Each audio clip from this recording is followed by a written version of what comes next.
Soldiers of the occupying Russian army have demonstrated the destroyed combat equipment along the road that was targeted by Ukrainian drones near the frontline city of Pokrovsk in eastern Donetsk region.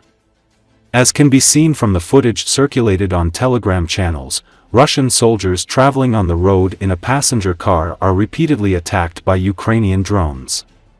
The invaders had to stop several times and abandon the vehicle.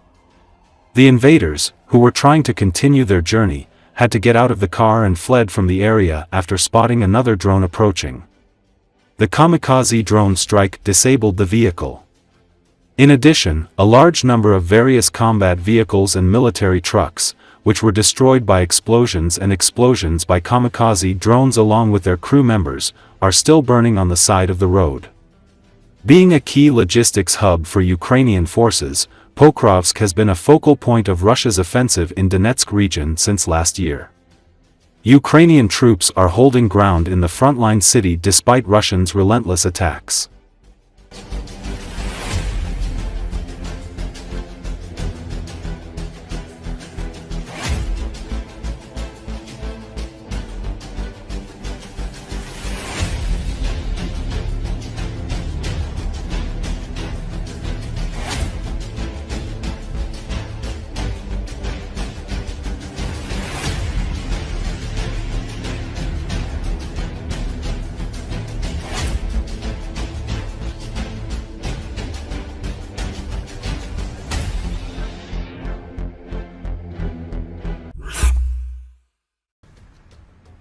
Russia's Kurchatov Institute, whose president is Mikhail Kovalchuk, a close friend of Russian dictator Vladimir Putin, who recently boasted of the superiority of Russian science and promised the Kremlin to transport LNG on an underwater gas carrier, intends to purchase foreign anti-drone defense systems for two of the institute's facilities in Moscow, where nuclear test reactors were operating, writes agency.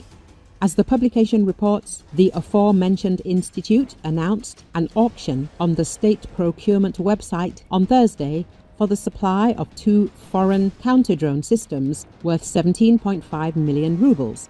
The software and hardware systems for monitoring and protection against UAVs will cost the institute 5.5 and 7.6 million rubles respectively, and another 4.4 million rubles will have to be paid for their installation and launch. The first system will be installed on the territory of the gas plant complex at 23 Zivopizhnaya Street, the second on the territory of the Kurchatov complex of theoretical and experimental physics at 25 Cheremushkinskaya Street. The procurement card also contains a justification for why the customer cannot comply with the Russian government's ban on the purchase of certain foreign equipment installed in December 2024. The reason is the absence of such equipment in the registers of Russian and Eurasian software. The Kurchatov complex of theoretical and experimental physics is located in the Kotlovka district of Moscow on the territory of the Cheremushki Znamenskoye estate. Until 2022, it was the A.I. Alikhanov Institute of Theoretical and Experimental Physics. It was created in 1945 to develop a heavy water nuclear reactor. The complex's territory contains a nuclear reactor that was shut down in 1986 after the Chernobyl accident but was never decommissioned, pictured. Anton Tyulyusov, an employee of the institute, told Russian propagandists in 2020. According to the Federal Target Program, this 2.5 megawatt reactor is planned to be decommissioned by 2028. In addition to the reactor, the complex also houses 6 accelerators and the maquette electric nuclear installation designed to maintain the operability of the Ural Lyudmila reactor, Tyulyusov said in 2020. The gas plant was created as an experimental base for the Institute of Nuclear Reactors of the Kurchatov Institute in a green area along Zivopizhnaya Street in the Shkukino district of Moscow.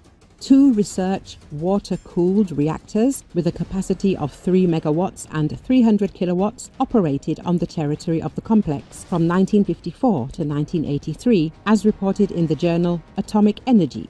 In 1983 to 1986, the complex was reconstructed. A new 300-kilowatt reactor began to be used for experiments. 2 old ones were dismantled, and by 2013, the spent nuclear fuel was taken out for reprocessing.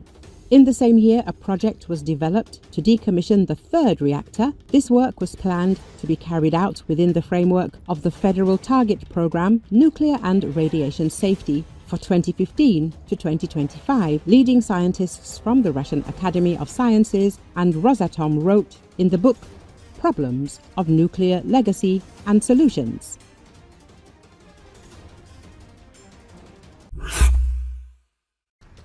The Ukrainian Armed Forces Command is increasingly sending F-16 aircraft on more dangerous missions than in 2024.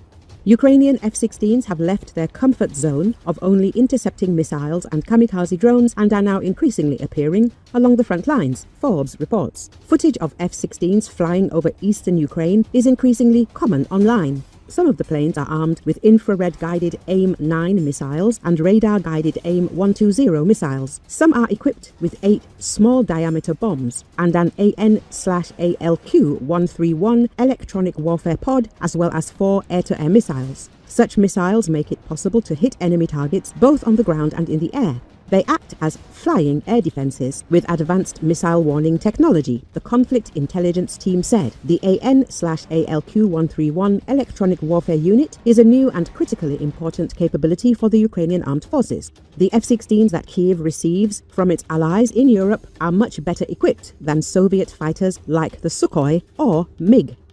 The aircraft also have a PIDS system that ejects metal reflectors and flares to deceive radar and infrared-guided missiles. However, even all these new systems do not make the F-16 invulnerable. The American pilot stated that the AN/ALQ-131 block will give you only a moment's head start in achieving your target. However, this self-defense ability may not last. The 85 F-16s Ukraine is getting from Denmark, the Netherlands, Norway and Belgium are much better equipped than the country's pre-war force of ex-Soviet MiG and Sukhoi fighters. In addition to the AN/ALQ-131 jamming pods, which were initially programmed by a team of US Air Force specialists, the F-16s have the option of carrying Pylon-Integrated Dispensing System and the Electronic Combat Integrated Pylon Systems, PIDS, and ESIPs. PIDS eject metal, chaff and hot burning flares to spoof incoming radar and infrared-guided anti-aircraft missiles.